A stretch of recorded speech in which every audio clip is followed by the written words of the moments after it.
আসসালামু আলাইকুম প্রিয় দর্শক, অন্য মঞ্চের আলাপ চাইতায় আপনাদের সকলকে আমন্ত্রণ জানাচ্ছি। আমেরিকার সিল এবং সই পড়ে গিয়েছে। শেখ হাসিনা ফেরার পর যতই হোক আমেরিকা, শেখ হাসিনা ফেরার পর তারপর চুক্তিটি সই হবে। তারপর থেকে যা কাজ করব তখন থেকে শুরু হবে আমেরিকার সঙ্গে। সার্জিও গোরের সঙ্গে যখন পীযূষ গোয়ালের যখন বৈঠক হয়, যখন বলেন যে আমাদের এই যে ডেডলক হয়ে রয়েছে, এই যে আমাদের এটা কি বলে বাণিজ্য চুক্তিটা, সেটা ভারত ছেড়ে দিক, নালে পরে আমরা খুব অসুবিধার মধ্যে রয়েছে। শেষ পর্যন্ত আমি বলেছি যে 10%, 5%ও নেমে এসছে ট্যারিফে। এখন ট্রাম্প যে কোনো মূল্যে ওই চুক্তিটা করতে চান। উনি অনেক ট্যারিফের হুমকি দিয়েছেন, রাশিয়ার ব্যাপার দিয়ে বাংলাদেশে সিআইএ লাগিয়ে দিয়েছেন বাংলা অস্থির করার জন্য, মায়ানমারে খেলে দিয়েছেন, অনেক কিছু করেছেন। দেখবেন ভারতকে জব্দ করা যাচ্ছে না। এছাড়া ইন্দো প্যাসিফিক যদি দখল করতে হয় বা ওখানে যদি ঢুকতে হয়, তাহলেও ভারতকে দরকার। আচিরের দৌরাত্ম্য রুখতে গেলেও ভারতকে দরকার। ফলে বাংলাদেশ ইস্যু যেটা বাংলাদেশ নিয়ে যেটা ভারত শর্ত দিয়েছে, সেই শর্তটা মেনে নেওয়ার জন্য প্রেসিডেন্ট উন্মুখ হয়ে রয়েছেন। আপনাদের মনে থাকতে পারে G7 বৈঠকে সাইড লাইনে যখন বৈঠক হচ্ছিল, তখন ট্রাম্প একটা কথা বলেছিলেন যে আজকে যদি ভারত কোনো বিপদে পড়ে, তাহলে আমেরিকা সর্বপ্রথম এগিয়ে আসবে, কিন্তু নরেন্দ্র মোদীকে ক্ষমতায় থাকতে হবে। তো সেই কথাটাই আমাদের পীযূষ গোয়াল তাকে মনে করিয়ে দিয়েছেন যে আপনাদের প্রেসিডেন্ট তো এরম কথা বললেন, তিনি তো অনেক কিছু বলেন তারপরে ভুলে যান।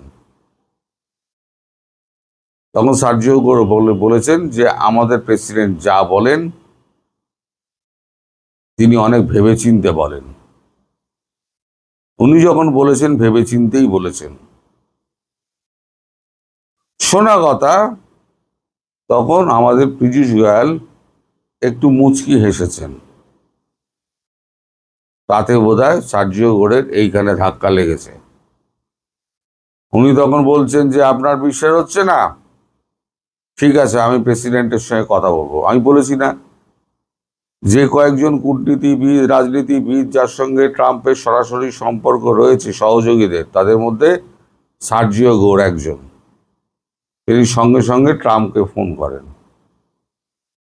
এবং বলেন আমাদের ভারতের বাণিজ্য মন্ত্রী এই কথা বলছেন, তা আমি কি উত্তর দেব? তখন ট্রাম্প বলেছেন, স্পিকার ফোনেই বলেছেন, আমি যা বলি ভেবেচিন্তেই বলি। নরেন্দ্র মোদী যতক্ষণ ক্ষমতায় আছে ততক্ষণ পর্যন্ত আমি ভারতের পাশে আছি। এবার আপনারা আমায় প্রশ্ন করতে পারেন যে আপনি এই খবর জানলেন কি করে? এই খবর জানা যায় কি করে জানেন? একজন 1-to-1 যখন কথা হয় না, তার মানেই কিন্তু 1-to-1 হয় না। সেখানে শর্ট হ্যান্ডের লোক থাকে, মানে যে কোনো যিনি কথা বলছেন তার সেক্রেটারিরা থাকেন, খাতা কলম নিয়ে প্রত্যেকটি কথা লেখা হয়, এবং একজন শর্ট হ্যান্ড লেখক থাকেন, এবং গভর্নমেন্টের যে ভিডিও ধারণ করার যে মানুষটি, পিআইবির লোক হন, প্রেস ইনফরমেশন ব্যুরোর লোক হন, তিনিও সেখানে থাকেন। এবার তারা যখন যে যার দপ্তরে ফিরে যাচ্ছে, সেখান থেকে আলাপ আলোচনার মাধ্যমে খবরগুলো আমাদেরই কারোর পরিচিতের কাছে চলে আসে, সেখান থেকে আমাদের কাছে আসে। আপনাদের একটা গল্প বলি, ভিডিওটা হয়তো একটু লম্বা হবে, গল্পটা খুব মজাদার। একবার রাইটার্সে বুদ্ধবাবু, তখন তথ্য সম্প্রচার মন্ত্রী এবং মুখ্যমন্ত্রী হচ্ছেন জ্যোতি বসু, দুজনে ক্লোজ ডোর মিটিং হচ্ছে। আর আমাদের বর্তমানে জয়ন্ত ঘোষাল, তিনি তার পরের দিন একটি রিপোর্ট করেছেন, যে একদম বিস্তারিত রিপোর্ট করে দিয়েছেন। তা প্রেস কর্নারে পরের দিন সকলের সঙ্গে দেখা, আমরা বসে চা খাচ্ছি। হঠাৎ জয়কৃষ্ণ ঘোষ, যিনি আমাদের জ্যোতিবাবু, যিনি সিএ ছিলেন, তিনি এসে বললেন যে এই জয়ন্ত, তোমাকে জ্যোতিবাবু ডাকছেন। জয়ন্ত শুনে তো একেবারে শার্ট ফার্ট কোট ফোট তাড়াতাড়ি ঠিক করে, টাইয়ের নটটা ঠিক করে, আমাদের টাই পরা বাধ্যতামূলক ছিল, কোট পরা বাধ্যতামূলক ছিল। তো এখন তো এই আপনার এই সমস্ত এসে কি বলে, টিভি চ্যানেল এসে সব 12টা বাজে দিয়েছে, টি শার্ট পরে নেমে যাচ্ছে, যেটা আমাদের মানে আগে আগে যখন হতো তখন এটা হতো না, তখন একটা ব্রিটিশ কালচার ছিল, আর আমরা স্টেটসম্যানে ছিলাম, সেই কালচারটুকু আমাদের মেনটেন করতে হতো। তো যথারীতি কিছুক্ষণ বাদে জয়ন্ত ঘোষাল এসছে, বুক চুট একেবারে কাঁধ ঝুলে গেছে। কি হলো জয়ন্ত দা, সবাই প্রশ্ন হচ্ছে। আর বলিস না, আমি যেতেই আমার বললো যে তোমার খবরটা কে দিয়েছে, নামটা তুমি শুধু আমায় বলো। আসলে মুখ্যমন্ত্রী যখন বুদ্ধদেব ভট্টাচার্যের সঙ্গে যখন কথা বলছেন, তখনও কিন্তু দুজনে একটা রাজ্যের মধ্যে দুজনের লোক কিন্তু বসে আছে প্রত্যেকটি পয়েন্ট লিখে নেওয়ার জন্য, কারণ আলোচনা তো দুজনের মধ্যে হচ্ছে, লিখবেটা কে? কিন্তু আপনি আমি নই, বিভিন্ন বিষয়ে আলোচনা হচ্ছে, কে কি উত্তর দিচ্ছে। একজন মাইক্রোফোন নিয়ে বসে থাকে, একজন শর্ট হ্যান্ড নেয়, একজন সরকারি যিনি ফটোগ্রাফার, ভিডিও ফটোগ্রাফার, তিনিও থাকেন। এখন তিনি যখন দপ্তরে যান, দপ্তর থেকে ওরমভাবেই জয়ন্ত ঘোষালের কাছে লিক করেছিল, কিন্তু তার চাকরি বাঁচানোর জন্য জয়ন্ত ঘোষাল ঝাড় খেয়েছে, কিন্তু এসে বলেনি। আমরা সেভাবেই খবরটা পাই। তো এখন এই যে আপনাদের দেশে ফাঁসির দড়ি ফড়ি সব রেডি ফেডি হচ্ছে না, একজন মহিলা ফাঁসুরেকে আপনারা জোগাড় করেছেন কোত্থেকে? তিনি তো একেবারে ম্যানিলা রোপে, না কি রোপ আপনারা দেখেছেন, তাতে খুব করে কলা আর দই ফই তেল ফেল খুব মাখাচ্ছেন, যেন শেখ হাসিনা আসবেন আর তাকে সঙ্গে সঙ্গে ঝুলিয়ে দেওয়া হবে। এই যে সার্জিও ঘোষ যে যাচ্ছেন, সার্জিও ঘোষ তিনি গিয়ে তিনি তো এই প্রশ্নগুলোই করবেন যে আপনাদের সঙ্গে আমাদের একটা চুক্তি হয়েছিল, বাণিজ্যিক চুক্তি, পশুখাদ্য থেকে অস্ত্র পর্যন্ত সব আপনারা আমেরিকা থেকে নেবেন। তাছাড়া ভারত এবং আমেরিকা যৌথভাবে 10 দফা আপনার প্রতিশ্রুতিপত্র সই করানোর পর আপনি এই ক্ষমতায় এসে বসেছেন 17 বছর বাদে।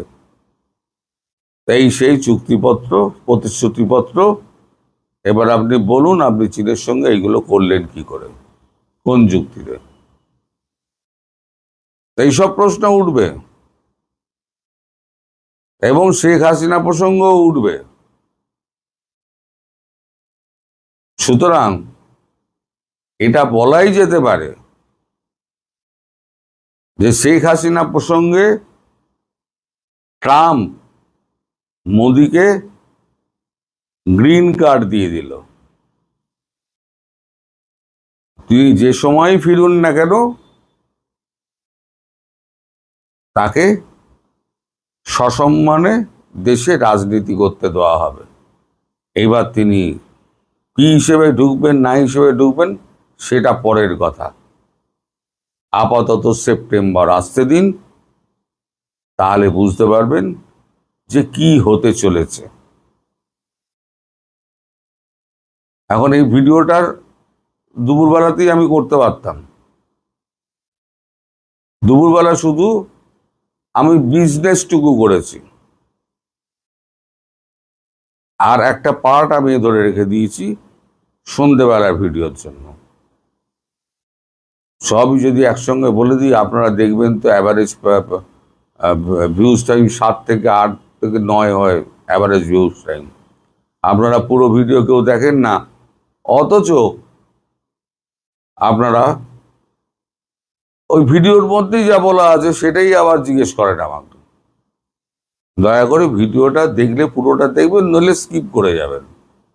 ভিডিও না দেখে পুরো আমায় বেকার প্রশ্ন করে আর এই প্রশ্ন সংখ্যা বাড়িয়ে কোনো লাভ নেই।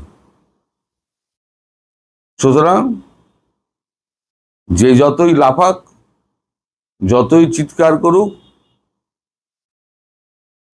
আমেরিকার সামনে, ভারতের সামনে দাঁড়ানোর ক্ষমতা কারো নেই। আর এখানে আমেরিকার স্বার্থ রয়েছে, আর এখানে ভারতেরও স্বার্থ রয়েছে। উল্টে আবার আমেরিকা একটু চাপে আছে, সেটা হচ্ছে সামনে ব্রিক্স সম্মেলন। ব্রিক্সের মুদ্রা যদি নাও বেরোয়, ব্রিক্সের দেশগুলো যদি নিজেদের মধ্যে কারেন্সিতে ব্যবসা করে, তাহলেও তো মার্কিন যুক্তরাষ্ট্রের অবস্থা খারাপ। কারণ এটা ডলারাইজেশনের দিকেই তো যাচ্ছে। ডলারের ব্যবহার যদি না হয় তাহলে ডলারাইজেশন হবে।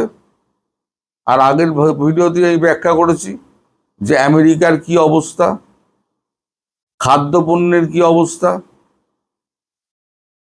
আমাদের যে বাণিজ্য চুক্তি সেটা 99.9% রেডি হয়ে গিয়েছে। আমেরিকা সিল এবং সই পড়ে গিয়েছে বাণিজ্য সচিবের, পিট হেগসেস সম্ভবত, কিন্তু আমাদের পড়েনি। ওই 0.1% বাকি আছে। শেখ হাসিনা ফেরার পর যতই হোক আমেরিকা, শেখ হাসিনা ফেরার পর তারপর চুক্তিটি সই হবে। তারপর থেকে যা কাজ করব তখন থেকে শুরু হবে আমেরিকার সঙ্গে, তার আগে নয়। আগে কাজ করে দেখাও, তারপর তার ফল পাবে। সবাই ভালো থাকবেন। প্রশ্নটা শোনার সঙ্গে সঙ্গেই মনে হয় আমার দমটা বোধহয় বন্ধ হয়ে যাবে, হৃৎপিণ্ডটা এমন একটা নাড়া দেয়। এইসব প্রশ্নের কি উত্তর দেব? এই অনন্তসীম চক্রান্তের কি কোনো শেষ হবে না? মুক্তিযুদ্ধের সময় তো আমেরিকা আমাদের দেশের মুক্তিযুদ্ধের শত্রু ছিল। তা তো সপ্তম নৌবহর পাঠাইছিল আমাদের মুক্তিযুদ্ধকে চিরদিনের জন্য স্তব্ধ করে দিতে। তারা কেন আমাদের মুক্তিযোদ্ধা লিস্ট করবে? এই মাতবরি তাদেরকে কে দিছে? আর আমাদের দেশের বুঝি না ভাই, বাংলাদেশটা ভাই পাউডার হওয়ার বাকি আছে। হাইসা হাইসা যারা ক্ষমা করে দেয়, এরা সাপ রে ক্ষমা করে দেয়। যে সাপ কোনোদিন সুযোগ পাইলে সুবল দিতে ভুল করে না, এবং এটা হবে। যদি এইভাবে দিতে থাকে, এই সুবলটা বিএনপি খাবে। আমি এটা বলে দিলাম আজকে, আমার মনে আর জায়গায় এই সুবলটা বিএনপি খাবে যদি এই ধরনের ক্রিমিনালদেরকে এত প্রশ্রয় দেওয়া হয়। আমাদের মুক্তিযুদ্ধে শহীদদের তালিকা তো এই পর্যন্ত কোনো সরকারই করতে পারেনি, নানান জটিলতা কাজ করেছে। কিন্তু আমরা অবাক হয়ে খেয়াল করলাম যে সোমবার মুক্তিযুদ্ধ বিষয়ক মন্ত্রী আহমেদ আজম খানের সঙ্গে বিশেষ উদ্দেশ্যে দেখা করলেন মার্কিন রাষ্ট্রদূত ব্রেন্ট ক্রিস্টেনসেন। তিনি মুক্তিযুদ্ধ বিষয়ক মন্ত্রীর সঙ্গে দেখা করে তার আগ্রহের কথা জানালেন যে মুক্তিযুদ্ধের শহীদদের তালিকা, মুক্তিযুদ্ধের ইতিহাস সংরক্ষণে যুক্তরাষ্ট্রের সহযোগিতা করতে চায়। যুক্তরাষ্ট্র কেন মুক্তিযুদ্ধের শহীদদের তালিকার বিষয়ে এত আগ্রহী হয়ে উঠলো, বা মুক্তিযুদ্ধের ইতিহাস সংরক্ষণের জন্য এত বেশি তাদের আগ্রহ প্রকাশ করছে? এর কারণটা কি বলে মনে হয়, যে যুক্তরাষ্ট্র আমাদের ৭১-এর সরাসরি বিরোধিতা করেছে? আপনাকে ধন্যবাদ। যারা আমাদের কথা শুনছেন দেশে এবং বিদেশে, তাদের প্রতি আমার সালাম রইল, আসসালামু আলাইকুম। দেখেন, আপনি যে প্রশ্নটা করছেন, এই প্রশ্নটা শোনার সঙ্গে সঙ্গেই মনে হয় আমার দমটা বোধহয় বন্ধ হয়ে যাবে, হৃৎপিণ্ডটা এমন একটা নাড়া দেয়। এইসব প্রশ্নের কি উত্তর দেব? এই অনন্ত অসীম চক্রান্তের কি কোনো শেষ হবে না? মুক্তিযুদ্ধ এবং মুক্তিযোদ্ধার তালিকা বিভিন্ন সময়ে করা হয়েছে। মুক্তিযোদ্ধার তালিকার সংজ্ঞা বিভিন্ন সময়ে পরিবর্তন করা হয়েছে। সবকিছু মিলে আমি যদি বলি, আমি আজকে যদি আমার বয়স আর চ্যালেঞ্জ করা ঠিক না, মুক্তিযোদ্ধা তালিকা এখন যেটা আছে প্লাস মাইনাস করে, শুধু ওই যে আওয়ামী লীগের আমলে যে মুক্তিযোদ্ধার অনেক মুক্তিযোদ্ধা এখানে ভুয়া হিসাবে নাম তুলছে, 2008 সনের আগে উভয় দলই ক্ষমতায় ছিল, বিএনপি, আওয়ামী লীগ এবং এমনকি জাতীয় পার্টি। অনেক যাচাই বাছাই করেই মুক্তিযুদ্ধ তালিকাটা করে ফেলছে। এখন যে সরকারে আসে বলে আগেরটা করছিল ভুল, কারণ তার কিছু স্বার্থ আছে, এর মধ্যে অর্থনৈতিক স্বার্থ আছে, রাজনৈতিক স্বার্থ আছে।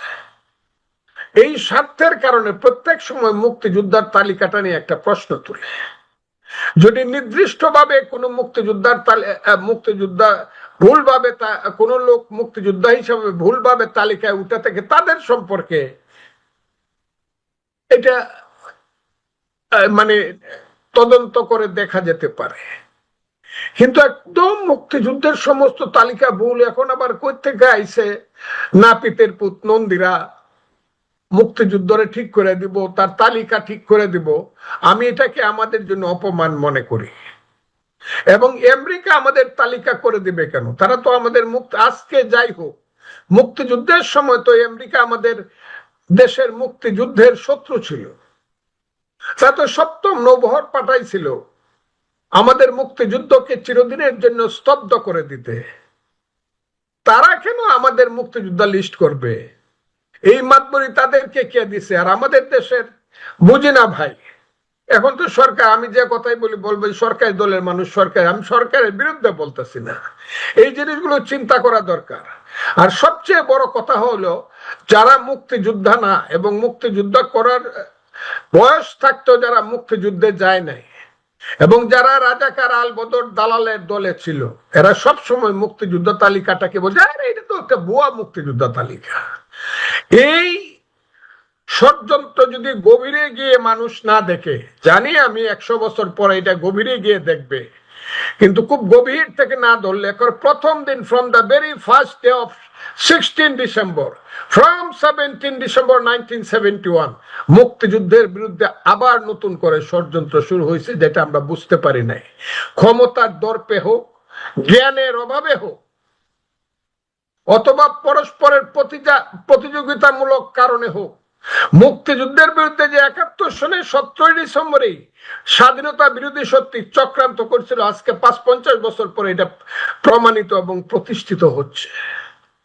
এটা বলে আর লাভ নাই, আমার চোখে পানি আসে যে এগুলো বইলা কি করব? আমেরিকা আমাদেরকে ঠিক করে দিবে মুক্তিযুদ্ধের ইতিহাস আর মুক্তিযোদ্ধার ইতিহাস।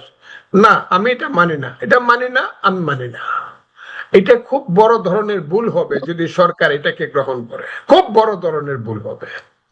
মুক্তিযুদ্ধের ইতিহাস ঠিক আছে, যদি কিছু ভুল হয়ে থাকে সেইটা ধরেন, আমি মনে করি 1 লাখ মুক্তিযোদ্ধার মধ্যে বা 100 মুক্তিযোদ্ধার মধ্যে 2 জনের নাম হয়তো বা ভুল উঠছে, বা 2 জন ষড়যন্ত্র করিয়া বা টাকা পয়সা দিয়া বিভিন্ন ভাবে চালাকি করে 2টা নাম তুলে 2টা নাম কেটে দেন, কিন্তু 98% নাম ঠিক আছে। না হলে চলেন যে আমার সাথে চ্যালেঞ্জ করেন একটা থানাতে। আমার সাথে কে চ্যালেঞ্জ করবেন? একটা থানাতে চ্যালেঞ্জ করেন, গিয়া বৈষম্য, যে মুক্তিযোদ্ধারা সব আসেন, সেইখানে প্রকৃত মুক্তিযোদ্ধারাও আসুক, একটা ওপেন স্থানে মাঠে, ভুয়ারা যারা আছে এরাও আসুক। ভুয়ারা আসার এই সাহস পাবে না, কারণ রিয়েল মুক্তিযোদ্ধারা সব ধরবে। ওই তুই কে রে, ওই তো রাজাকারের বাচ্চা, ও কিসের মুক্তিযোদ্ধা? হ্যাঁ, টাকা পয়সা দিয়ে অনেক চক্রান্ত করে ভুল মুক্তিযোদ্ধার নাম তুলছে না, এটা আমি বলবো না, কিন্তু এটার সংখ্যা এমন না যে আবার নতুন করে মুক্তিযোদ্ধা গণতে হবে। যে সংখ্যাগুলো ভুলভাবে বা স্বার্থপরতার সাথে টাকা পয়সা দিয়ে চক্রান্তমূলক ভাবে তোলা হয়েছে, সেইগুলা নতুন করে কেটে দেওয়া হোক, সাক্ষী প্রমাণ নিয়ে। আপনি বলছেন যে যদি যুক্তরাষ্ট্র যে সহযোগিতা করতে চাইছে সেটি গ্রহণ করে, এটি ভুল হবে। আহ সরকারের পক্ষ থেকে বা আপনার দল বিএনপির পক্ষ থেকে যুক্তরাষ্ট্রে এই প্রস্তাব গ্রহণ করবে কিনা আমরা জানি না, এখনো তো কোনো ধরনের ফাইনাল কিছু হয়নি। কিন্তু আমার প্রশ্ন হচ্ছে যে অনেক কিছুরই তারা নাক গলাচ্ছে, আরো অনেক কিছু রয়েছে বাকি, কিন্তু সবকিছু রেখে হঠাৎ করে এখন মুক্তিযুদ্ধের ইতিহাস, মুক্তিযোদ্ধাদের তালিকা সম্পর্কে এই আগ্রহ প্রকাশ করার কারণ কি? ডক্টর ইউনূস একটা কথা বলেছিলেন, নিশ্চয়ই আপনার মনে আছে, রিসেট বাটনে প্রেস করতে হবে। এটি তারই কোনো অংশ, বিশেষ কোনো ষড়যন্ত্র 5 আগস্টের পর থেকে যা চলছে?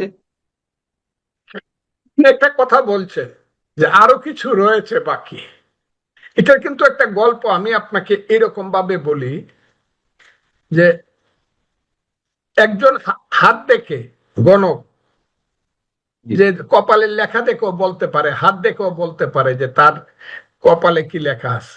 একদিন সেই গণক রাস্তা দিয়ে হেঁটে যাচ্ছে, তখন দেখে একটা মাথার খুলি পড়ে আছে, মাথার সমস্ত চামড়া টামড়া চলে গেছে, শুধু খুলিটা পড়ে আছে। খুলিটার মাথার মধ্যে লেখা আছে অনেক কিছু হয়ে গেছে, আরো কিছু বাকি আছে। ঘন খুব চিন্তা করলো, একটা মানুষ মরে গেল, তার সবকিছু ধ্বংস, শুধু মাথার খুলিটার মাঝে লেখা আছে অনেক কিছু হয়ে গেছে, আরো কিছু বাকি আছে। সেই চিন্তা করে সেই খুলিটাকে আইনা বাড়িতে আলমিরার, গ্লাসের আলমিরার ভিতরে রাখলো।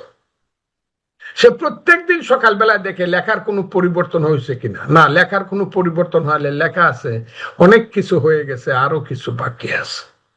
রাতের বেলায় দেখে, তাতেও লেখা আছে অনেক কিছু হয়ে গেছে, আরো কিছু বাকি আছে, এটা কোনো চেঞ্জ নাই। গণকের স্ত্রী ভাবে যে লোকটা কি পাগল হয়ে গেল। স্বামী স্ত্রীতে ঝগড়া হয়। একদিন স্বামী বাজারে গেছে, স্ত্রী পাশের বাড়িতে বেড়াইতে গেছে। গেছে পরে গেছে, ভাবি কেমন আছেন? ভাই আর কইও না, আমি তো ভালোই আছি, তোমার ভাই পাগল হয়ে গেছে। কি পাগল হয়ে গেছে? বললো যে একটা মানুষের মাথার খুলি সে প্রত্যেক দিন দেখে আর বিড়বিড় করে কি কথা বলে। তখন ওই বাড়ির, যে পাশের বাড়ির মহিলা মনে করলো স্বামী স্ত্রীর মধ্যে একটু ঝগড়া লাগাইয়া দিই। উনি একটা মুস্কি হাসি দিয়া বলল, আপনি তো জানেন না ভাবি, আমি তো ওই কলেজে পড়তাম সময় আপনার স্বামীও কলেজে পড়তো। ওই যে মাথার খুলি, যে মেয়েটা, মাথার খুলিটা যেটা দেখছেন, এইটা তার প্রাক্তন প্রেমিকা ছিল। বাস্তবতার কারণে বিয়ে করতে পারে নাই, কাজেই সে তাকে বিয়ে করে নাই বলে সে আত্মহত্যা করছে। এই কথা কওয়ার সঙ্গে সঙ্গে তার স্ত্রী বলতেছে, গোলামের পুত, তুমি আমারে বিয়ে করছো আর মরা বেটির, তুমি কপাল দেখো প্রত্যেক দিন রাখো। কয়ে বাড়িতে গেছে, গিয়া ওইটা আলমিরার থেকে বাইর করছে। বাইর করে এটা একটা চেয়ার ভিতরে ফেলা, এটারে খুব পাড়া, এটারে বানায় পাউডার বানাইছে, পাউডার বানায় ড্রেনে ফেলাই দিছে। স্বামী আইসা বলতেছে, দেখতেছে এটা দেখে, কই পায় না খুঁজা। তখন স্ত্রী পিছন থেকে এসে বলছে, গোলামের পো, তার তোমার প্রেমিকারে খুঁজা পাইবা না। কি হয়েছে? বলো, দেখ তো এটাকে ড্রেনে ফেলাই দিছে। ওই গণক হাঁটতে হাঁটতে বাড়ির ড্রেনের পাশে গিয়া দেখে একেবারে পাউডার হয়ে এটা পড়ে আছে। তখন গণকে বলল, ওই যে লেখা ছিল অনেক কিছু হয়ে গেছে, আরো কিছু বাকি আছে, এটা পাউডার হওয়ার বাকি আছে। বাংলাদেশটা ভাই পাউডার হওয়ার বাকি আছে আমার কাছে মনে হয়।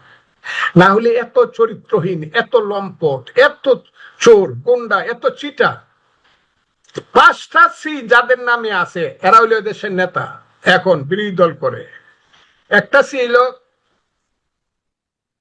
Cunning, clever, corrupt, criminal.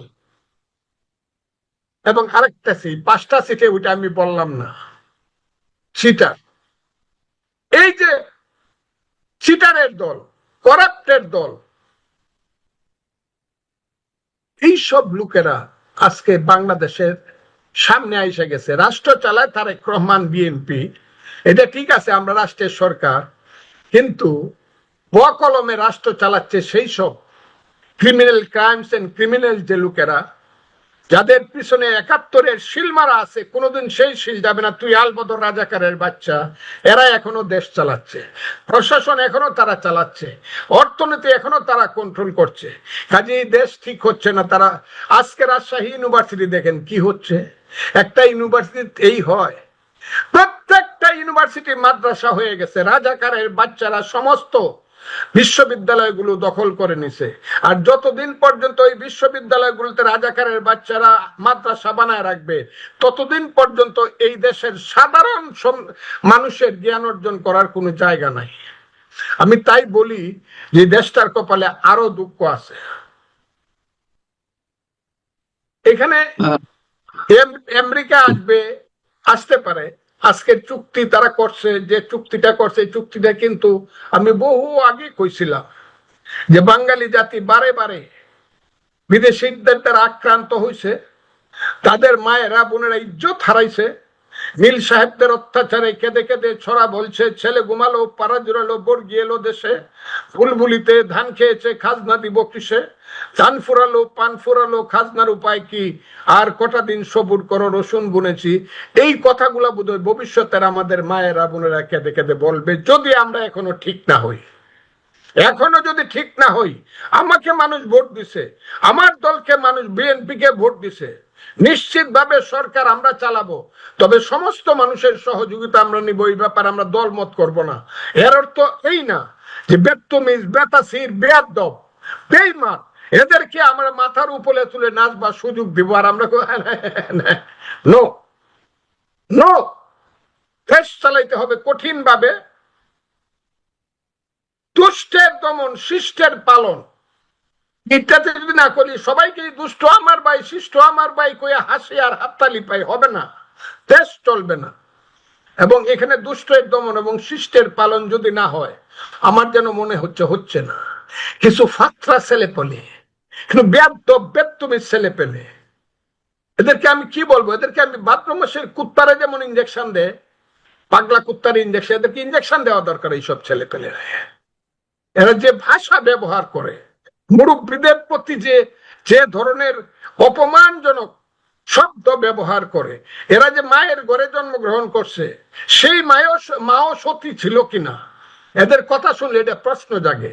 অথবা সেই মা বা মায়ের মার সঙ্গে পাকিস্তানি বাহিনীর কোথাও দেখা হয়েছিল না, আত্মীয়তা হয়েছিল কিনা, এইটা অনেক সময় প্রশ্ন জাগে এদের কথা শুনলে, যে এরা তো এই দেশের মানুষ না, এরা তো হানাদার পাকিস্তানি বাহিনীর আত্মীয় স্বজন হবে। এটা শেষ হয়ে গেছে। স্লোগানের ভাষা শুনে প্রতিদিন মারামারি, ধরাধরি, কিছু হইলেই মব চলছে দেশে। কেন? তাহলে দরকার নাই তো রাষ্ট্র পরিচালনা। রাষ্ট্রের মূল কাজটা হলো ডাকাত জেলখানায় থাকবে, ভালো মানুষ নিঃসন্দেহে রাস্তা দিয়া ফ্রেশ নিঃশ্বাস ফেলে হাঁটবে। এটাই তো দেশ হওয়া উচিত, নাকি ডাকাই তো চলবে রাস্তা দিয়া, ভালো মানুষও চলবে? বেয়াদব, বেত্তমিজ যারা রাজনীতিকে নষ্ট করতেছে, এইভাবে উস্কানি দিতেছে, যারা এই দেশকেই মানে না, যারা বলতে চায় 71 ছিল গন্ডগোল, এইসব লোককে ধরে জেলখানায় ভরা উচিত। শত শত লোককে 5ই আগস্টের পরে অনেক ধরনের বিশ্ব কুখ্যাত আইএসের সাথীরা জেল থেকে বাইরে হয়ে গেছে, যারা এই পৃথিবীতে, আমি এদেরকে মানুষ স্বীকার করি না, এরা জানোয়ারের সন্তান, মধ্যযুগের বর্বরতার পথে দেশকে নিয়ে যেতে চায়। সেই সব লোক এখন নেতা হয়ে বসে আছে। কেন তাদেরকে ছাড় দেওয়া হচ্ছে? আমরা দেখলাম যে সোমবার আপনার এলাকা কিশোরগঞ্জে, আমি নাম ধরেই বলি, এনসিপির এক নেতা নাসিরুদ্দিন পাটোয়ারি আপনার মতো মানুষকে উদ্দেশ্য করে খুব নোংরা শব্দ উচ্চার করলো, যেগুলো বলতে আমি নিজেই বিব্রত বোধ করি, আমার মতো অনেকেই বিব্রত বোধ করেন। আমরা যদি বিব্রত বোধ করি, আমাদের যদি খারাপ লাগে, নিশ্চয়ই আপনার কেমন লাগে আমাদের আমরা উপলব্ধি করতে পারি। আপনাকে আমি বলতে বাধ্য হচ্ছে দর্শকদের উদ্দেশ্যে, আপনাকে সোমবারও ফজু পাগলা হিসেবে উল্লেখ করে আপনাকে দেশে অন্যতম সন্ত্রাসী হিসেবে উল্লেখ করা হয়েছে, মুজিববাদী সন্ত্রাসী হিসেবে উল্লেখ করা হয়েছে। আমি আমি সরি যে আমার মুখ থেকে এই শব্দগুলো উচ্চারণ করতে হচ্ছে শুধুমাত্র দর্শকদের উদ্দেশ্যে। আহ তবুও তাদেরকে ছাড় দেওয়া হচ্ছে কেন, এবং তারা ডে বাই ডে উত্তরোত্তর আরো বেশি অ্যাগ্রেসিভ হচ্ছে আপনাদের মতন মানুষদের উদ্দেশ্যে? এর শেষ কোথায়? আপনাকে ধন্যবাদ। এই প্রশ্নটা আমি উত্তর দিতে চাইছিলাম না, কারণ আমি এদেরকে মনে করি নেরি কুত্তার বাচ্চা। এদেরকে আমি এর বেশি কিছু মনে করি না। তবে এইটাও মনে করি এদের ভিতরে একটা চক্রান্ত ষড়যন্ত্র আছে, এবং সেই চক্রান্ত ষড়যন্ত্র দেশটাকে পাকিস্তানে নিয়ে যাওয়ার জন্য ওই যে কালো শক্তি জামাত আলবদর রাজাকারের বাচ্চারা আছে, এদের একটা মুখপাত্র হিসাবে তারা কাজ করে। বাঘের আগে যেমন শেয়াল যায়, সেই রকম শেয়ালের বাচ্চারা এই কাজগুলো করছে। এটা তো আমাকে বকাবকি করছে, আমি তো সাধারণ মানুষ, আমি কে বাংলাদেশের? তারেক রহমান সাহেবের মতো লোককে যেভাবে যে ভাষায় কথা বলে, তার নামের আগে যে টাইটেল দেয় এরা।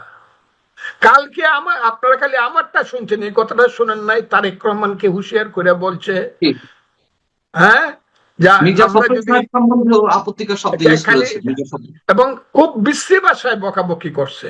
উসমান ফারুক সাহেবের মতো একজন মুরব্বী মানুষকে বলছে, আপনি কিছু খান কি না খান আমরা জানি না, কিন্তু আপনি তো সব লুটেরার নেতা।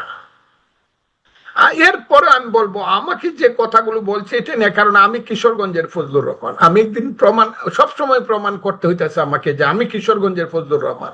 আমি যে কোনো মাঠে দাঁড়াইলে এখন খালি একদিন মানুষ জানাই দিবে ফজলুর রহমান কিশোরগঞ্জ স্টেডিয়ামে আসবে, 2 লাখ লোক হবে। এটা নিয়ে আমার কোনো চিন্তা নাই। তো আমার তো আর মাঠে ওই ওর কোনায় খারইয়া, বাস স্ট্যান্ডের কোনায় খারইয়া আমাকে কিশোরগঞ্জে কথা বলতে হয় না। আমি কেন বলছি কথাটা? আমাকে না হয় বলবো, ফখরুল ইসলাম আলমগীর সাহেবের মতো এইরকম একজন ভদ্রলোককে যে বিশ্রী ভাষায় এই ছেলেগুলা কথা বলে, সালাউদ্দিন আহমদের মতো স্বরাষ্ট্র মন্ত্রীকে যেভাবে কথা বলে, এর কোনো প্রতিকার হবে না? আমাকে কথা বললো, সংগঠনের কোনো দায়িত্ব নাই। সংগঠনের, আমি তো একটা সংগঠন করি, সেই সংগঠনের দায়িত্ব নাই। প্রত্যেকটা ইউটিউবে আমার বিরুদ্ধে হাজারে হাজারে এমন বিশ্রী কুশ্রী ভাষায় আমাকে বকাবকি করে, আমার দলের কোনো দায়িত্ব নাই? আমি দেখি লাখে লাখে মানুষ ফজলুর রহমানের পক্ষে দাঁড়ায়, আজকেও দাঁড়াইছে। ইউটিউব দেখেন, সারা ইউটিউব ভরা শুধু ফজলুর রহমানের মতো এইরকম জাতীয় নেতা, এইরকম ইত্যাদি। আমি এগুলো বলতে চাই না, আছে, কিন্তু আমার দল কোথায়? এই কারণেই বলছি, দলটা তো সরকারে আছে। এই সরকারে যদি যদি আমরা মনে করি চাউলে ডাইলে এক দর, তেলে গিয়ে এক দর, শুয়োরের মাংস আর গরুর মাংস একসাথে মিশাই খামো, যদি মনে করা হয় চাউল এবং কাকর একসাথেই চলবে, তাইলে আমার কোনো কথা নাই। কিন্তু আমার কথা হলো, দেশ যদি চালাইতে চাই আমরা, ভালো মানুষ দিয়ে দেশ চালাইতে হবে, ভালো কাজ করতে হবে, ভালো বক্তৃতা দিতে হবে, ভালো ভাষা বলতে হবে, ভালো স্লোগান দিতে হবে। এই যে বিশ্রী কুশ্রী স্লোগান যারা দেয়, যারা তারেক রহমানের বিরুদ্ধে এইসব অসভ্য ভাষা ব্যবহার করে, গাছের ডালে কাওয়া ইত্যাদি 1 2 3 4 এখনো করে, তাদেরকে হাইসে হাইসে যারা ক্ষমা করে দেয়, এরা সাপ রে ক্ষমা করে দেয়। যে সাপ কোনোদিন সুযোগ পাইলে সুবল দিতে ভুল করে না, এবং এইটা হবে। যদি এইভাবে দিতে থাকে, এই সুবলটা বিএনপি খাবে। আমি এটা বলে দিলাম আজকে, আমার মনে আর জায়গায় এই সুবলটা বিএনপি খাবে যদি এই ধরনের ক্রিমিনালদেরকে এত প্রশ্রয় দেওয়া হয়। আলটিমেটলি কি রাজনীতি উপহার দিতে চাচ্ছে এরা? মানে এরা যদি নেতৃত্ব থাকে, আপনার কি মনে হয় মানে অদূর ভবিষ্যতে আমরা কোন দিকে যাচ্ছি? আমি এই উত্তরটা নিয়ে শেষ করব। রাজনীতি কি আছে জানি না, তবে তারেক রহমান সাহেব চেষ্টা করতেছেন দেশটাকে একটা ভালো পথে চালানোর জন্য। তার যে আচার আচরণ, চলাফেরা, কর্মসূচি, কৃষক ইত্যাদি ইত্যাদি, ডেভেলপমেন্ট ওয়ার্কের যে চিন্তা ভাবনা, যে পরিশ্রমটা তিনি করতেছেন তার সাথীদেরকে নিয়ে, আমাদেরকে নিয়ে, এইটা আমার কাছে খুব আশাবাদী করে আমাকে। কিন্তু যে পারিপার্শ্বিক যে অবস্থা আমি দেখতেছি, রাজনৈতিক যে অবস্থাটা আমি দেখতেছি, সেই অবস্থাটা যদি কন্ট্রোল করা না যায়, সেই অবস্থাটাকে যদি আপনি মানে দুষ্টকে দমন করতে না পারেন, শিষ্টকে যদি আপনি আশ্রয় দিতে না পারেন, তাহলে এই দেশে আপনি যতই ডেভেলপমেন্ট যাই করতে চান এটা পারবেন না। এদের চেয়ে খারাপ মানুষ যারা এখন বিরোধী দল করে, এদের চেয়ে খারাপ মানুষ আমি সব সময় বলি, জামাতের মতো মুনাফেক, বেঈমান, অসভ্য, ইতর মানুষের সংগঠন পৃথিবীতে একটাও নাই। আমি তো সব সময় বলি, যাদেরকে আমরা ওলিয়া কামেল তারা বানাইতে চাইতেছে, এরা সব হইল শয়তানের ভাই, এরা শয়তানের ঘর থেকে জন্মগ্রহণ করছে। আমি এটা প্রমাণ করে দিব, এবং এটার প্রমাণ কিছু সাতক্ষীরা টাতক্ষীরার দিকে তাকাইলে পাইবেন বিভিন্ন দিকে, যারা শয়তানের ভাই। এদের মা শুধু পোশাকে এরা হলো ধার্মিক। আমি সব সময় বলছি, জামাতে ইসলাম, এটা হলো জামার মধ্যে হইলো ইসলাম, এর নাম হলো জামাত ইসলাম। এটা বহু আগের থেকে আমি বলতেছি, এদের এই পোশাকটার মধ্যে হলো ইসলাম, আর সব হইলো এদের অন্ধকারের দিক, চরিত্রের অন্ধকার, অর্থনীতি, সবকিছুর দিক। এত টাকা পায় কোথায় ফকিন্নির পুতেরা? মাদ্রাসায় পড়ার সময় কয় টাকা থাকে তাদের পকেটে? জামাত করলে লাখে লাখে টাকা হয় কেমনে? জামাতের সদস্য হলে ব্যারিস্টারি পড়ার জন্য বিনা পয়সায় গিয়ে লন্ডনে পড়ে কেমনে? কারা? যে কোনো ফকিন্নির পুত জামাত করলে পড়ে। আমি জানি আমার এলাকার ফকিন্নির পুতেরা জামাত, আমি জানি তো। কিছুই ছিল না, বাপেরা আজান দিয়ে ভাত খাইতো, মুয়াজ্জিনের পুত লাখ লাখ কোটি কোটি টাকা খরচ করছে ইলেকশনে, কোত্থেকে আইছে টাকা? কাজে এইসব দুর্নীতিবাজ, ধর্মের নামে দুর্নীতিবাজ, ধর্মের নামে ধর্ম ব্যবসায়ী, যতদিন পর্যন্ত এদের মুখোশটা উন্মোচন করা না যাবে সাতক্ষীরার মতো, এরা প্রত্যেকে এরকম, ততদিন পর্যন্ত এই সমাজ ঠিক হবে না। আমাদের নেতা খুব বেশি উদার, জনাব তারেক রহমান অনেক বেশি উদার, অনেক বেশি গণতান্ত্রিক। 18 বছর উনি ছিলেন একটা গণতান্ত্রিক দেশে, হয়তোবা সেই শিক্ষায় শিক্ষিত হয়ে উনি মনে করতেছে let us wait for a time. কিন্তু আমিও বলি let us wait for time, but the time will answer in time. কথাটা বলে দিলাম, তারা যখন সুযোগ পাবে তারা কিন্তু উত্তরটা দিয়ে দিবে। এই আশঙ্কা তো সবারই।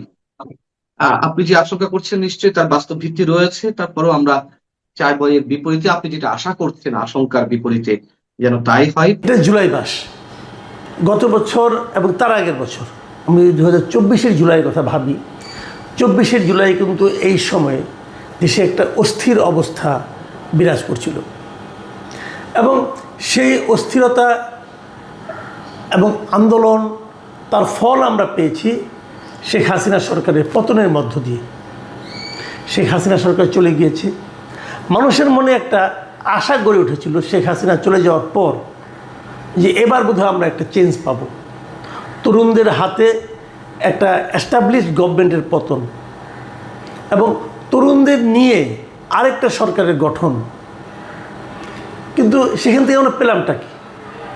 আমাদের যে প্রত্যাশা নিয়ে আমরা হাসিনা সরকারের বিরুদ্ধে আন্দোলন করেছিলাম তরুণদের নেতৃত্বে, সেই প্রত্যাশা কি সে তার গন্তব্যে পৌঁছতে পেরেছে?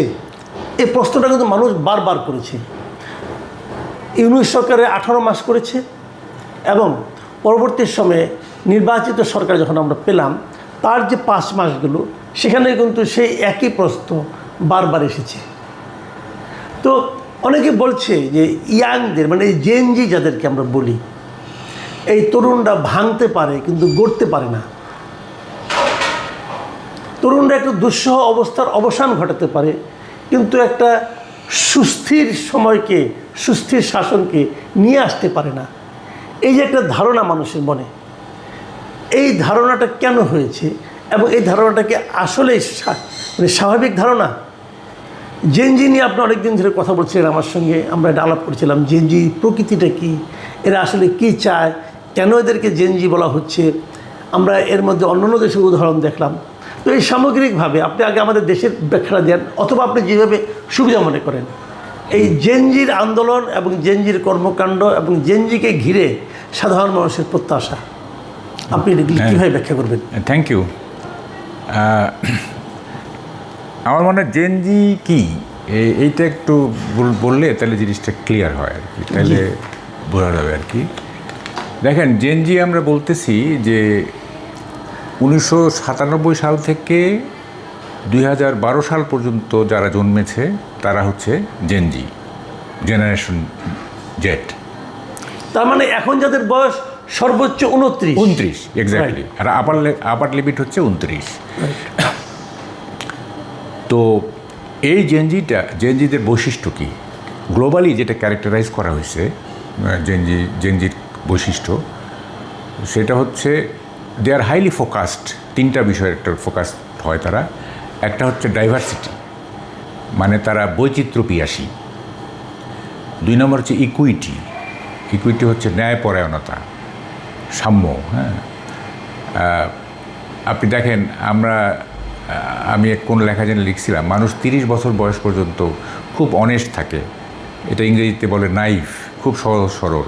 30 বছর পার হয়ে গেলে নানা সার্কামস্ট্যান্সিয়াল কারণে তারা করাপ্ট হওয়া শুরু করে, বিয়ে করে, অমুক তমুক, চাহিদা বাড়ে ইত্যাদি। বিয়েটা কি করাপশনের দ্বার নাকি, দরজা নাকি? না, করাপশনের দ্বার বলবো না, মানে বিয়ে করলে এত বার্ডেন বাড়ে, রেসপন্সিবিলিটি বাড়ে, সেই অনুযায়ী হয়তো আয় হয় না বলে তাকে এরকম একটা। কিন্তু 30 বছর পর্যন্ত খুব নাইভ থাকে, খুব অনেস্ট থাকে। তো গ্লোবালিও এটা করা হয়েছে যে ইকুইটি জেনজিদের মধ্যে, এটা 29 যেহেতু আপনি বলতেছেন, আমরা বলতেছি। আর একটা হচ্ছে সোশ্যাল চেঞ্জ, তারা সামাজিক পরিবর্তন, একটা নিউ ট্রেন্ড সেট করতে চায়। এই যে নিউ ট্রেন্ড সেট করতে চায়, এটা কিন্তু আমরা অনেক আগেও ইউরোপেও দেখেছি 60s। এই যে অ্যাংরি ইয়াং ম্যান একটা আন্দোলন হয়েছিল, যুদ্ধবিরোধী পরিবেশবাদী আন্দোলন হয়েছিল। নতুন ট্রেন্ড তারা সেট করতে চায়, একটা আকাঙ্ক্ষা থাকে পরিবর্তনের।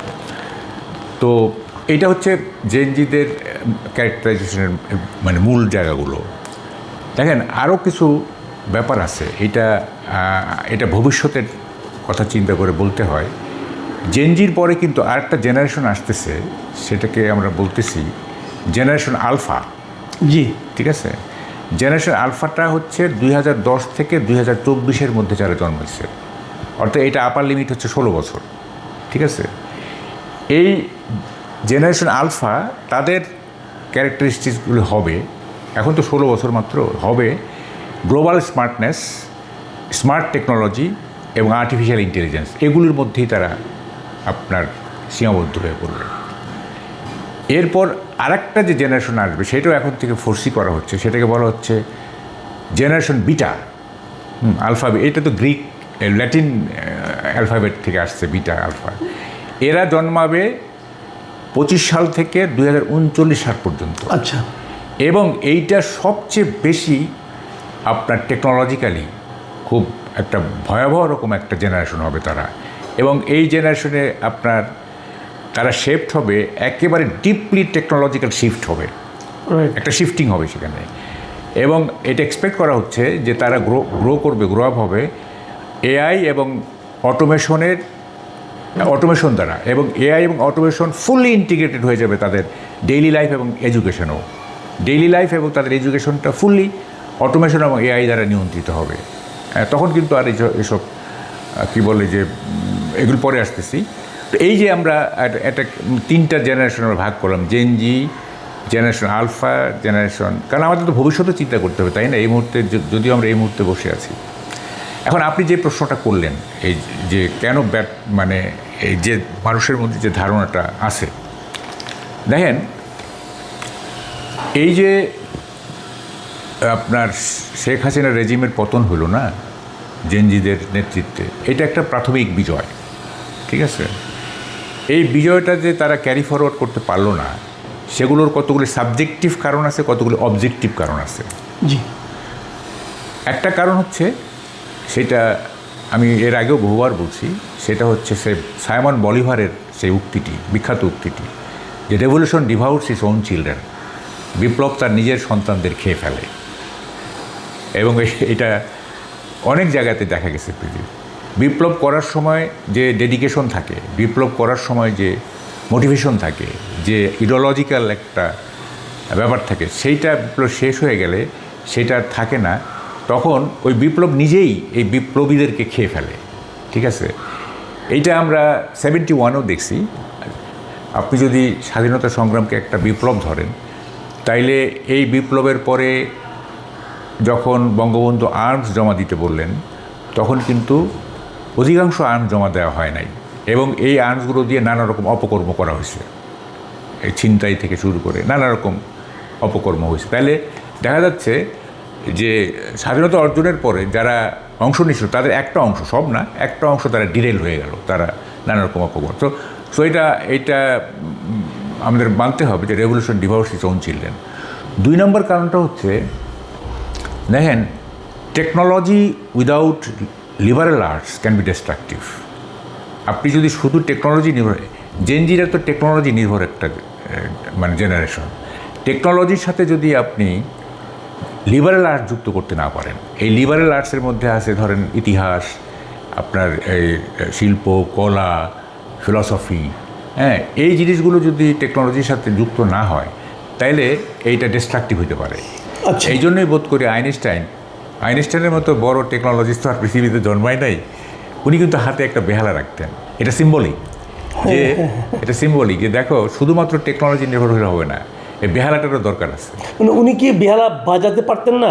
বাজাতে হয়তো অ্যামেচারিস্ট ছিলেন, কিন্তু উনি সাথে রাখতেন এটা বেহালাটা। আচ্ছা আচ্ছা আচ্ছা। তো ফলে আমাদের যে আমি দেখেছি যে যারা 5ই আগস্টের আন্দোলনের সাথে যারা জড়িত ছিলেন তাদের অনেকের মধ্যে ইতিহাস চেতনার ঘাটতি আছে, তাদের অনেকের মধ্যে সুকুমার বৃত্তির ঘাটতি আছে, হ্যাঁ, ইত্যাদি। ফলে শুধু টেকনোলজিটাই আপনাকে একটা নতুন সমাজের ভিত্তিপ্রস্তর নির্মাণ করতে ব্যর্থ হয়েছে, শুধু টেকনোলজিটা। আরেকটা আছে, ধরেন যে অপোজিশনে থাকলে রাজনীতিটা করা খুব সহজ হয়, কারণ আপনি সহজেই মানুষকে এজিটেট করতে পারবেন, সহজেই মানুষকে উত্তেজিত করতে পারবেন। উত্তেজিত করাটা কিন্তু খুব কঠিন কাজ না, কিন্তু আপনার উত্তেজনা প্রশমন করাটা কঠিন কাজ, ঠিক আছে? যেমন ধরেন Bangabandhu as a leader of the opposition চরম সাকসেসফুল, একটা দেশ দিয়ে গেলেন উনি। কিন্তু যখন তিনি বিনির্মাণের প্রশ্ন আসলো, যখন উত্তেজনা প্রশমনের প্রশ্ন আসলো, তখন কিন্তু উনি আর সেভাবে সফল হতে পারলেন না, প্রশাসক হিসাবে বা শাসক হিসাবে উনি কিন্তু পারলেন না। ফলে এই যে কি বলে যে পজিশনে যাওয়ার যে ডিসঅ্যাডভান্টেজ এবং অপোজিশনে থাকার যে অ্যাডভান্টেজ, সেটা কিন্তু এখানে একটা কাজ করছে। আর একটা আমাদের দেশের পার্সপেক্টিভে যেটা হয়েছে, এটা ফেল করার কারণে দেখেন শুধু জেনজি কিন্তু আপনার অগাস্ট অভ্যুত্থানের একমাত্র স্টেক হোল্ডার ছিল না, তারা ফ্রন্ট লাইনে ছিল। There were many stakeholders including BNP তো বাংলাদেশের লার্জেস্ট পলিটিক্যাল পার্টি, হ্যাঁ। তো বিএনপি যেহেতু 17 বছর যাবৎ এই শেখ হাসিনা রেজিমের বিরুদ্ধে আন্দোলন করছে, তাদের একটা বড় স্টেক আছে এখানে। এবং আলটিমেটলি কিন্তু দেখা গেল যে হোল জিনিসটা ওই 5ই আগস্টের আগে, মানে জুলাইয়ের 15 তারিখ থেকে 5ই আগস্ট পর্যন্ত এই যে ছাত্ররা সামনে ছিল, 5ই আগস্টের পরে ধীরে ধীরে আপনার স্টিয়ারিংটা কিন্তু বিএনপির হাতে চলে গেল। এবং বিশেষ করে যখন তারেক রহমান ফিরে আসলেন, তখন কিন্তু যে জেনারেশন জেড তারা কিন্তু একটু হয়ে গেলেন, ব্যাকফুটে চলে গেলেন। তো ওই আপার হ্যান্ডটা বিএনপি নিয়ে নিল, তখন আর তরুণদের জিনিসটা থাকলো না। যদিও তারা একটা পার্টি করছে, এনসিপি, ন্যাশনাল সিটিজেন্স পার্টি, কিন্তু ওই যে বিএনপির যে 40 বছরের যে রাজনৈতিক কর্মকাণ্ড, 40 বছরের মানুষের সাথে 40 বছরের যে মিথস্ক্রিয়া, সেইটার রেজাল্ট তো তারা নিবেই, তাই না? এবং সে কারণে তারা আপার হ্যান্ডে চলে গেল এবং ওরা পিছু পড়ে গেল আর কি। তো সবটা মিলে, আর সবচেয়ে বড় আমাদের দেশে, পার্টিকুলারলি আমাদের দেশে, মানে অগাস্ট অভ্যুত্থানের পরে যখন ডক্টর ইউনূস ক্ষমতা নিলেন, এই ভদ্রলোক আসলে পুরো জিনিসটাকে পেঁচায় ফেলছেন উনি। হ্যাঁ, ওনার যদি দূরদর্শিতা থাকতো, ওনার যদি আন্তরিকতা থাকতো, দেশপ্রেম থাকতো, তাইলে কিন্তু হয়তো জেনজিরাই আপার হ্যান্ডে থাকতে পারতো, উইথ ডিগনিটি, উইথ আপনার কি বলে যে না, আপনি যে কথাটা বলছেন যে আপনি জেনজিরা আপার হ্যান্ডে থাকতে পারতো, তার মানে পারাটা কি সহজ? এখানে আমি একটা কথা বলি, যেমন অনেকে এই উদাহরণটা দিয়ে থাকেন যে একটা ভবন যদি আপনি ভাঙতে হয়, ভবন যারা ভাঙে তারা কিন্তু ভবন গড়ার জন্য উপযুক্ত ব্যক্তি নয়। এখন ওনারা ভাঙতে পেরেছেন, গড়ার জন্য ওনারা যে উপযুক্ত নয়, এটা তো নির্বাচনে আমরা টের পেলাম। জনগণ কিন্তু গড়ার জন্য বিএনপিকে বেছে নিল, তাদের কিন্তু বেছে নেয় নাই। আবার আমি আরেকটা উদাহরণ দিয়ে বলি আপনাকে, সেটা হলো এটা কি কেবল আমাদের দেশের জন্য প্রযোজ্য? আমরা নেপালে কি দেখলাম, সেখানে তো আমরা একই জিনিস দেখলাম। এখানে আমাদের এখানে মনে করেন নির্বাচনে জনগণ জেএনজিকে বেছে নেয় নাই, বিএনপিকে বেছে নিয়েছে দেশ গড়ার জন্য। নেপালে কিন্তু ওদের যে নির্বাচন হয়েছে সেই নির্বাচনে দেশ গড়ার জন্য তারা কিন্তু জেএনজিকেই বেছে নিয়েছে। কিন্তু জেএনজিকে বেছে নেওয়ার পর এখন তারা সফল হচ্ছে না, অথবা আবার অন্য জেএনজিদের কাছে সমালোচনার মুখে পড়ছে। এটা কেন হচ্ছে? আচ্ছা, এখানে একটা ব্যাপার আছে। এই যে আপনি বললেন যে ভাঙা, না ভাঙার জন্য একটা স্ট্রাইকিং ফোর্স লাগে, আর কিছু লাগে না। ঠিক আছে, আপনি যখন সোসাইটিতে এই পুরনো সমাজ ব্যবস্থা ভাঙতে চান, সেই ভাঙার জন্য কিন্তু কোনো কষ্ট করতে হয় না। কষ্ট করতে শুধু ওই রেজিমটাকে ফেলে দিলেই হইল, এটা স্ট্রাইক করে। কিন্তু এই যে আপনি পুরনো ছবিটা মুছে ফেলতেছেন, আপনি পরবর্তী ছবিটা কি আঁকবেন সেইটা তো আপনার মাথায় নাই। আপনার মাথায় আছে ছবিটা মুছে ফেলতে হবে। ঠিক আছে, আচ্ছা, আপনি যে বললেন এই যে জেএনজির কথা বলি না, দেখেন আসামের চিত্রটা দেখেন আপনি। কেন এই আপনার বিএনপি কেন আপার হ্যান্ড পেয়ে গেল, কেন জেএনজিরা পেল না? সেটা হচ্ছে যে এই কি বলে, আমাদের দেশের মানুষ, হ্যাঁ, তারা মনে করছে যে বিএনপি হচ্ছে আপনার আর্টিকুলেট মিডল ক্লাসের দল, এবং তারাই আমাদের আশা আকাঙ্ক্ষা বাস্তবায়িত করতে পারবে। আসামে কী হয়েছে? আসামে কেন অল আসাম স্টুডেন্ট ফেডারেশনের মুভমেন্ট সাকসেসফুল হলো এবং প্রফুল্ল মাহান্ত, এটা অনেক আগের ঘটনা, চিফ মিনিস্টার পর্যন্ত হয়েছিলেন, উনি মুখ্যমন্ত্রী পর্যন্ত হয়েছিলেন। কারণটা হচ্ছে আসামে আপনার আর্টিকুলেট মিডল ক্লাস, পলিটিক্যাল, সেই ধরনের dependable political party, civil society, এগুলির ভ্যাকুয়াম ছিল, এগুলি ছিল না। এই ভ্যাকুয়ামটা পূরণ করছে তরুণ সমাজ। আচ্ছা, এই ভ্যাকুয়ামটা তরুণ সমাজ পূরণ করছে, করে তারা সফল হয়ে এবং প্রফুল্ল মাহান্ত চিফ মিনিস্টার হয়েছে। কিন্তু আমাদের দেশে তো মানুষ ওই ভ্যাকুয়ামটা দেখে নাই, ওরা দেখছে যে বিএনপি এখানে আছে। আমি বুঝতে পারতেছি, এখানে বিএনপি আছে, তাই না? এখানে কোনো ভ্যাকুয়াম নাই। যদি ভ্যাকুয়াম থাকতো তাইলে কিন্তু তারা সফল হোক বা ব্যর্থ হোক, তাই স্টিয়ারিংটা তাদের হাতে থাকতো। কিন্তু তারা কি সে স্টিয়ারিং কার হাতে থাকলো এটা যেমন ইম্পর্টেন্ট, সেটা তো এটাও তো জরুরি যে তারা সেই স্টিয়ারিংটা ঠিক মতো ব্যবহার করতে পারতো কি না। আমি একটা স্টিয়ারিং ধরিয়ে দিলাম, সে গাড়ি নিয়ে গাড্ডায় পড়ে গেল, তাহলে তো আরও ভয়ঙ্কর। যেটা নাকি নেপালে আমরা দেখতে পাচ্ছি। নেপালে কিন্তু খুব সুখকর অনুভূতি কিন্তু নেই এখনো। না না, তো ওটা মানে তাহলে এটা কি আপনি জেএনজি যেটা বলছেন, আপনি জেএনজির যে বয়স সীমাটা ধরছেন, যে 97 থেকে 2010 পর্যন্ত যাদের জন্ম, মানে যাদের সর্বোচ্চ বয়স 29 এবং সর্বনিম্ন বয়স 16, মানে 16 থেকে 29 বয়সের যে জনগোষ্ঠীটা, আপনি এদেরকে জেএনজি বলছেন। তো এদের মধ্যে কি দেশ পরিচালনা করার মতো অভিজ্ঞতা অথবা ধীর স্থির মনোভাব, এটা কি থাকাটা স্বাভাবিক? দেখেন, আমি একটা উদাহরণ দিয়ে আপনাকে বলি, একটা প্রশ্নই করি। এই আমাদের যে ডক্টর ইউনূসের যে সরকারটা ছিল, এই সরকারে কিন্তু বৃদ্ধদের সমাহার ছিল বেশি, কিন্তু এখানে জেএনজিদের প্রতিনিধিও কয়েকজন ছিল। যারা ছিল তারা কি তুলনামূলকভাবে বৃদ্ধদের তুলনায় ভালো করেছে? তাদের তো বদনাম আরও বেশি হয়েছে। এটাকে আপনি কি বলবেন? এখানে বলি আমি, তরুণ সমাজে জেএনজিদের উচিত ছিল, দেখেন বাংলাদেশে গ্লোবালি ধরেন যে 33-র নিচে কিন্তু কোনো হেড অফ দি গভর্নমেন্ট পর্যন্ত হয় নাই। ঠিক আছে, এবং আমাদের যদি জিয়াউর রহমান ধরেন, উনি প্রেসিডেন্ট হয়েছেন সম্ভবত 38-এ বোধ হয়। হ্যাঁ, আচ্ছা, তো এখন 29 যদি আমি আপার লেভেল ধরি, তাইলে কিন্তু ওই ম্যাচুরিটিটার অনেক ঘাটতি থেকে যাচ্ছে, এক্সপিরিয়েন্স এবং স্কিলের। তরুণ সমাজের উচিত ছিল যে তাদের নেতৃত্ব হিসাবে কিছু মধ্যবয়সী লোককে যুক্ত করা, ঠিক আছে, কিছু মিডল এজেড লোককে যুক্ত করা। এবং যেমন আমরা কি করছিলাম, আমরা জাসদ কি করছিলাম, আমরা কেন ফেল করছি? আমরা ফেল করছি যে আমাদের এজ গ্রুপটা ছিল ওই 16 থেকে 28, আসম রবের বয়স তখন 28, ঠিক আছে। তো ফলে আমরা তো এই কারণে মিডল ক্লাস রেসপেক্টেবিলিটি যেটা বোঝায়, অর্থাৎ মধ্যবিত্তের সম্মান আদায় করা, মধ্যবিত্তের ভালোবাসা আদায় করা, সেটা আমরা আদায় করতে পারিনি। সবাই মনে করছে আরে এরা তো মানে দুধের বাচ্চা, এরকমও বলছে আর কি, তাই না? তো ফলে আপনি মিডল ক্লাস রেসপেক্টেবিলিটি অর্জন করতে গেলে আপনাকে তো নেতৃত্বে এমন কাউকে থাকতে হবে যে সবাই ভাববে যে এই লোকটার কিছু ম্যাচুরিটি আছে, এই লোকটার কিছু দক্ষতা আছে, অভিজ্ঞতা আছে ইত্যাদি, তাই না? তা তো আমাদের যে জেনজিরা তারা কিন্তু ওইটা করে নাই।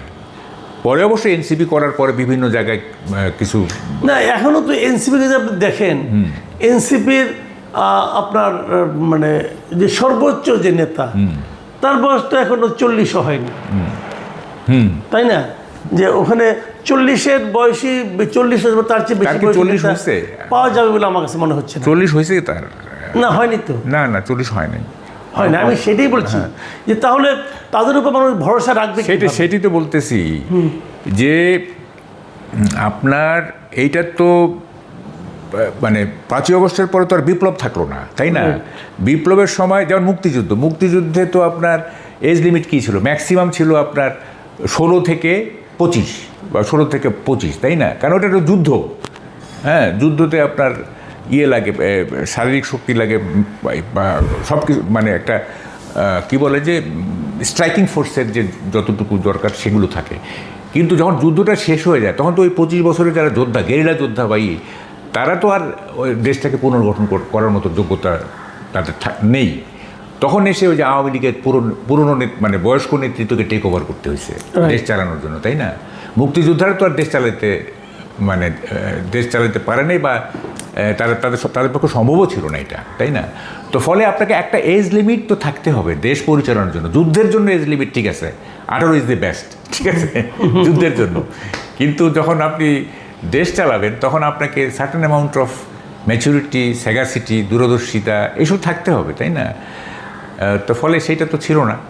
আচ্ছা, বুঝলাম, ওটা ছিল না, কিন্তু এখন তো আছে। তো এখন আপনি কি দেখছেন?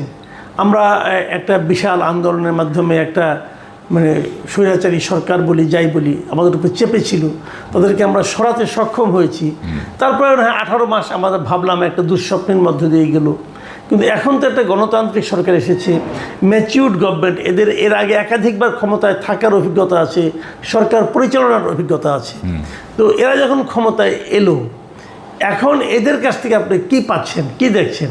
এটা কি অন্তর্বর্তীকালীন সরকারের যে এলোমেলো সরকার, তার চেয়ে অনেক ভালো কিছু হচ্ছে না কি হচ্ছে? আপনার মূল্যায়নটা কি গত 6 মাসের অথবা 5.5 মাসের? না, আপনার কিছু কিছু বিষয় তো ইন্টারিম গভর্নমেন্টের কন্টিনিউশন চলতেছে কিছু কিছু বিষয়ে, আবার কিছু কিছু পজিটিভ দিকও আছে। যেমন পজিটিভ দিক বলতে আমি বলবো যে প্রাইম মিনিস্টারের একটা গুডউইল আছে, আমি দেখতেছি উনি কিছু করতে চাচ্ছেন। কিন্তু দেখেন, একটা প্রাচীন বটগাছ আপনি সহজেই উপড়ায় ফেলতে পারবেন না, ঠিক আছে? এই সোসাইটিটা কি আমাদের একটু বুঝতে হবে। হ্যাঁ, যে এখানে ভালো কিছু করা, আমি দেখেন এটা 10-15 বছর যাবতই বলতেছি যে আমাদের ভালো কিছু হওয়ার নাই। হ্যাঁ, ভালো কিছু হওয়ার নাই, এটা এমন একটা সমাজ। হ্যাঁ, যেমন ধরেন আমরা কি আসলে সিভিলাইজড? প্রশ্ন হচ্ছে এটা আমরা কি আসলে সিভিলাইজড কিনা? দেখেন, যে a system that compels its general people to pay to exist, অর্থাৎ টিকে থাকার জন্য পে করতে হয় ইন কাইন্ড অর ক্যাশ। যে সিস্টেম বেঁচে থাকার জন্য আপনাকে করতে হয়, কি বলে যে ওবে করতে হয়, মান্য করতে হয়, ঊর্ধ্বতনদের মান্য করতে হয়। যে সমাজে আপনার খাবার পাওয়ার জন্য প্রতিযোগিতা করতে হয়, এই যে টিসিবির লাইন দেখেন, রাইট, তাহলে দিস ইজ এ সিস্টেম যেটা আপনাকে বাধ্য করছে টিকে থাকার জন্য পে করতে, বেঁচে থাকার জন্য মান্য করতে এবং খাবার খাওয়ার জন্য প্রতিযোগিতা করতে। This is not a civilisation, this is a prison with shopping privilege.